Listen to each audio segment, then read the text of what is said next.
was already walking away when she said my name. Not casually. Carefully.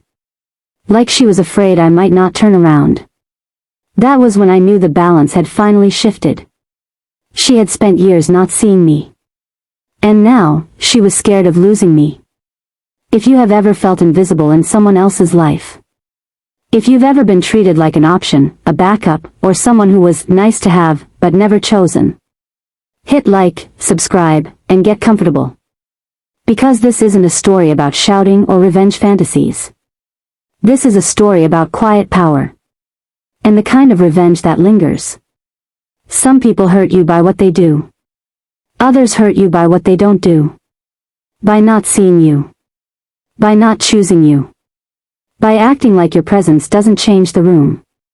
Andrea never did anything cruel to me. She didn't need to. She just never noticed me. Intermediate school was where I first learned how to belong. I had a group. A rhythm. A place at the lunch table that felt earned. Among us was Alexandra, sharp-tongued, expressive, unforgettable. And always near her was her twin sister, Andrea. Andrea existed on the edges. Not shy. Not awkward. Just distant. Same school. Same grade. Same orbit. But never me. We shared hallways, mutual friends, lunch tables at a distance. I could have disappeared from her world and nothing would have changed. And that realization didn't hurt at the time. Because I didn't know any better yet. Middle school made it clearer. My friends sat at what people jokingly called the nerd table. Alexandra usually sat elsewhere. Toward the end of lunch, I followed my friend Nathan to her table. Andrea was there. Always close enough to hear my laughter. Never close enough to respond. No tension. No hostility.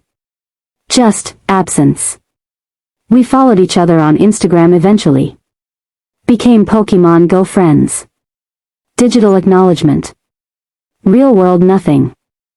Freshman year taught me how badly people want to feel chosen. I entered a long-distance relationship that felt intense and meaningful. Nearly 1,500 miles apart, we clung to messages like proof that we mattered to someone. Then her mother intervened. Slowly. Deliberately. Texts shortened. Calls vanished. Then one day, nothing. We hid after that. Communicated through a clumsy drawing app called Swapdoodle. I waited hours for replies that grew colder every time. In March, she ended it.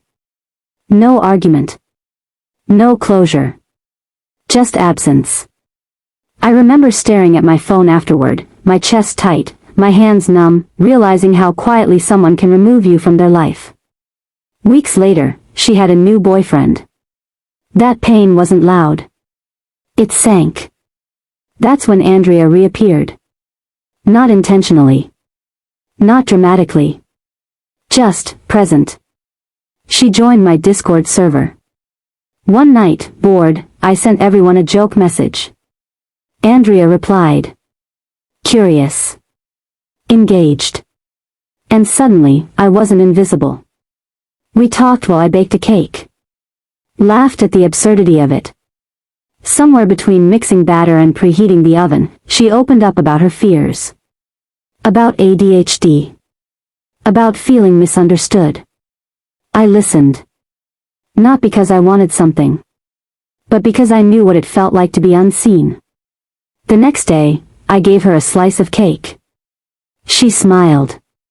That mattered more than I expected. After my breakup, Andrea stayed. Messages. Smiles. Hallway conversations. But slowly, something felt familiar. I initiated most conversations. I carried emotional weight. I waited. And the realization hit me like cold water. I was becoming optional again. That night, staring at my screen, I felt anger, not at her. At myself. I had promised I wouldn't do this again. So I stopped. Not dramatically. Not cruelly. I matched her effort. And everything changed. She noticed. She reached out. She grew uncertain. One afternoon she asked, "You've been quiet lately, are you okay?" "I've just been taking care of myself," I said. That answer unsettled her. Andrea leaned in. Shared fears. Sought reassurance. But I didn't disappear into her needs. I stayed grounded. And that was the revenge. She fell for the version of me who no longer chased her. One day she admitted she liked me. I didn't panic. I didn't beg. I simply said, "I know." I told her the truth. About invisibility. About self-respect. About boundaries. I didn't accuse. I didn't punish. I chose myself. And that was justice. Revenge doesn't have to be cruel. Sometimes the most powerful revenge is becoming someone who no longer begs to be seen. Because once you stop chasing, the right people finally notice. If this story stayed with you, if you've ever been someone's backup, hit like, subscribe, and tell me in the comments. What's the quietest revenge you've ever taken? More stories are coming.